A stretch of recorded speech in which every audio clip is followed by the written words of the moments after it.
Rumor kepergian bintang muda Chelsea terus menggema di bursa transfer musim ini. Sementara itu, Madueke resmi menyeberang ke Arsenal. Kepindahannya ke London Utara telah melengkapi daftar pemain The Blues yang juga berseragam The Gunner. Lalu, bagaimana keyakinan skuad Chelsea jelang bergulirnya musim kompetisi 2025-2026? Kami coba rangkum selengkapnya berikut ini. Rumor kepergian Enzo Fernandez. Enzo Fernandez, gelandang serba bisa asal Argentina, tampil begitu ciamik di bawah asuhan manajer Italia Enzo Maresca. Sang playmaker berusia 24 tahun itu bahkan telah menarik perhatian klub lain untuk merekrutnya pada bursa transfer kali ini. Salah satu peminat terbesarnya adalah raksasa asal Spanyol, Real Madrid.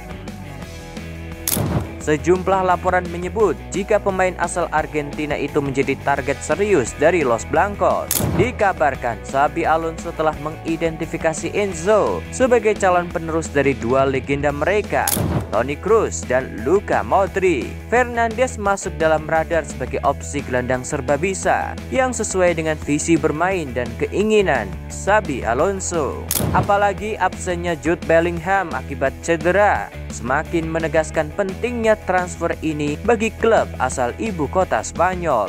Menurut kabar yang beredar, keinginan Madrid untuk merekrut Enzo tak semudah yang dibayangkan. Ada biaya besar yang siap dipagari Chelsea jika Los Blancos tetap ingin menawar pemain asal Argentina. Sementara laporan beredar meyakini bahwa transfer itu hanya mungkin terjadi jika raksasa asal Spanyol telah memperoleh dana yang besar dari penjualan pemain. Biasnya rumor ini masih akan bergantung pada situasi transfer dari kedua klub. Dinyatakan bahwa Los Blancos masih akan menunggu penjualan 3 pemain utamanya.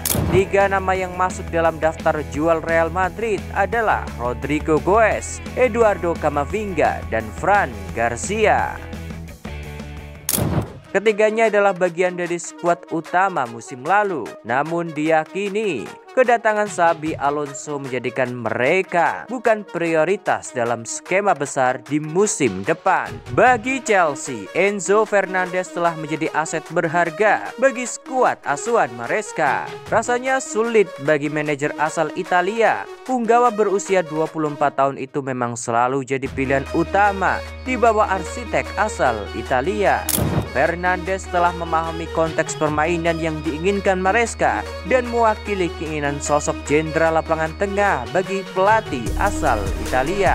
Kehadiran Fernandes lebih dari pemain biasa. Ia juga diketahui pernah mengemban jabatan kapten sementara dan memberi sentuhan pengalaman berarti bagi skuad London Barat. Dalam sebuah wawancara, playmaker asal Argentina itu menyebut menjadi kapten bukanlah sebuah beban, melainkan peran yang harus dijalankan secara alamiah.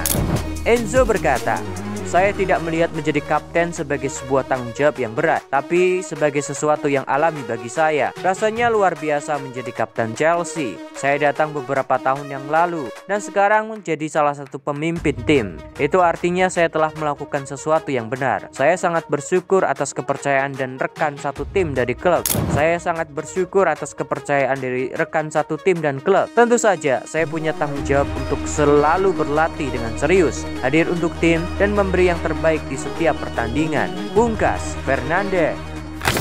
Madueke ke Arsenal, pasar Chelsea menggiurkan Arteta.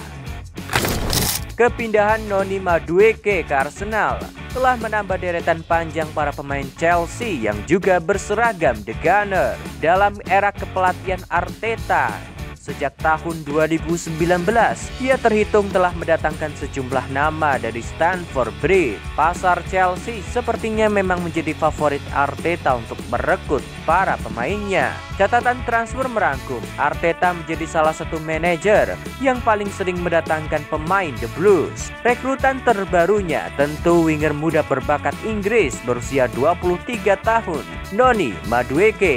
Kesepakatan yang melibatkan nilai mencapai 58 juta euro itu digadang-gadang jadi proyek ambisius Arteta dalam mengejar trofi di musim depan. Meski para fans menolaknya, Madueke tetap merapat ke meriam London. Sebelum Noni Madueke, The Gunners juga sukses mengamankan jasa Kepa Arrizabalaga, kiper asal Spanyol yang diborong dengan nilai transfer 5,8 juta euro. Meski performanya sempat menurun bersama Chelsea, Kepa tetap dinilai memiliki kualitas untuk bersaing dengan kiper utama Arsenal, David Raya. Sementara nama lain seperti Kai Havertz, Jorginho, Raheem Sterling, dan William telah terlebih dahulu menyeberang ke London Utara. Jika dijumlahkan, Arteta telah mengeluarkan dana lebih dari 150 juta euro untuk belanja pemain dari pasar The Blues. Kebiasaan Arteta itu telah mengumpulkan banyak perhatian dari fans The Gunners. Di satu sisi, Arteta sedang memprioritaskan pemain berpengalaman di Premier League, alih-alih harus kembali beradaptasi. Namun di sisi lain, kehadiran mereka tak selalu memberi dampak berarti bagi meriam London. Salah satu alasan yang masuk akal kenapa Arteta sering mendatangkan pemain Chelsea adalah kejelian melihat kelebihan jumlah pemain dalam skuad The Blues. Celah yang coba dimanfaatkan Arteta, namun pembuktian sejatinya tetap berada di atas lapangan. Harapan baru di musim depan. Saga transfer musim ini mendorong Chelsea merekrut sejumlah pemain barunya. Setelah musim pertama yang cukup impresif di bawah asuhan Enzo Maresca, The Blues mengusung misi trofi di musim depan. Tim London Biru telah mengamankan sejumlah nama yang akan menjadi tambahan punggawa dalam skuadnya di musim depan.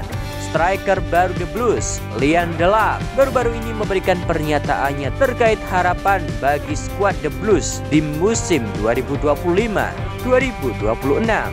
Delap berkata, "Sekarang kami harus terus melaju ke musim depan dan membawa pulang lebih banyak trofi untuk klub istimewa ini. Kami memiliki keyakinan dalam skuad. Saya baru berada di sini sebentar, tetapi saya bisa melihat semua orang sangat fokus pada apa yang diinginkan pelatih kepala, dan semua orang berhasrat untuk menang. Kami telah membuktikannya di Piala Dunia Antar Klub 2025 kemarin. Semoga kami dapat terus membuktikannya di musim mendatang," pungkas Delap.